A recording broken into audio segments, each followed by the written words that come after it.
My name is Dylan. I was 9 years old when I woke up that Sunday morning to the sound of my mom crying. I ran to the living room and found her sitting on the floor, clutching a piece of paper. Her eyes were red, her voice trembling. "Dylan, your dad left us," she said, handing me the note. It had only 2 words on it: "I'm done."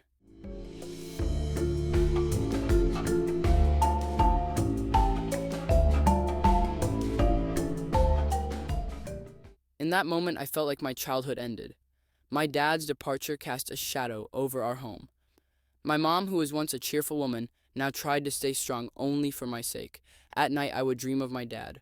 Sometimes he came back and reunited us. Other times, he screamed those 2 words in my face.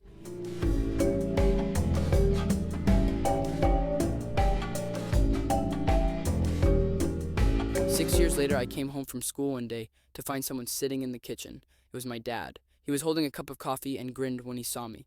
"Son, I've missed you so much," he said. But I wasn't fooled by his warm demeanor. I turned to my mom and asked, "What is he doing here?"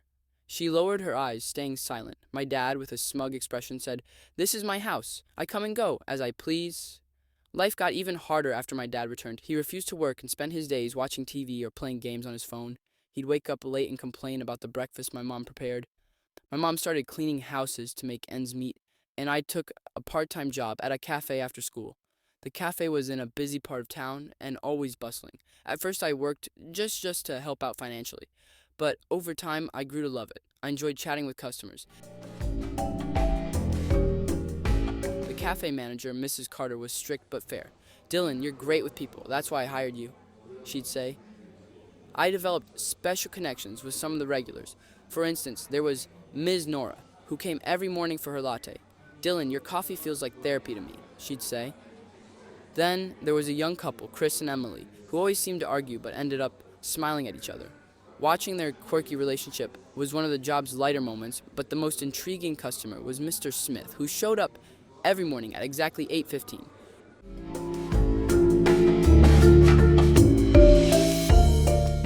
One evening, my dad barged into the living room saying, "I've got a big idea. We'll open our own coffee shop, but we need to save up some money first."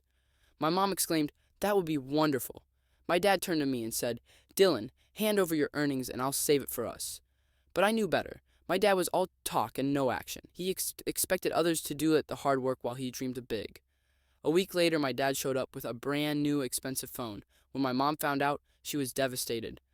"That money was supposed to go toward the cafe," she cried. My dad shrugged and said, "Big plans need big tools." That was the final straw for both of us. We lost all hope in him.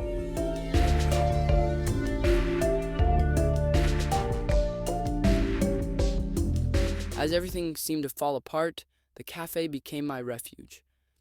Mr. Smith, tall and soft-spoken, was one of my most loyal customers. He'd sit in a corner with his espresso and newspaper every morning. One day he said, "Dylan, you're very talented at making coffee. There's a barista competition this weekend. I'd love to see you participate."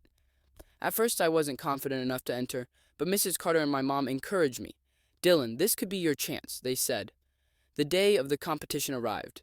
I presented my special recipe, a latte infused with cinnamon and cardamom. The judges loved it, and I won the competition. The grand prize was $100,000, and I also received a sponsorship offer from a famous coffee brand. With the prize money, my mom and I started a new chapter in our lives. We moved to a small coastal town and opened a cafe, her lifelong dream. My mom bakes homemade treats, while I've become an expert barista. Our cafe quickly became the heart of the community. We wake up to the sound of waves, and the aroma of coffee and fresh pastries fills the air. As for my dad, we made sure he couldn't find us. At first he sent messages like, "I made a mistake, come back." But we've left the past behind. This little life by the sea has taught me what true peace feels like.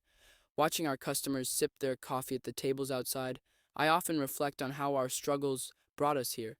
The past no longer holds us back. Now only a future full of hope lies ahead. Thank you for listening to my story. If you enjoyed it, please hit the like button and subscribe to our channel. One day, we'd love for you to visit and try our coffee.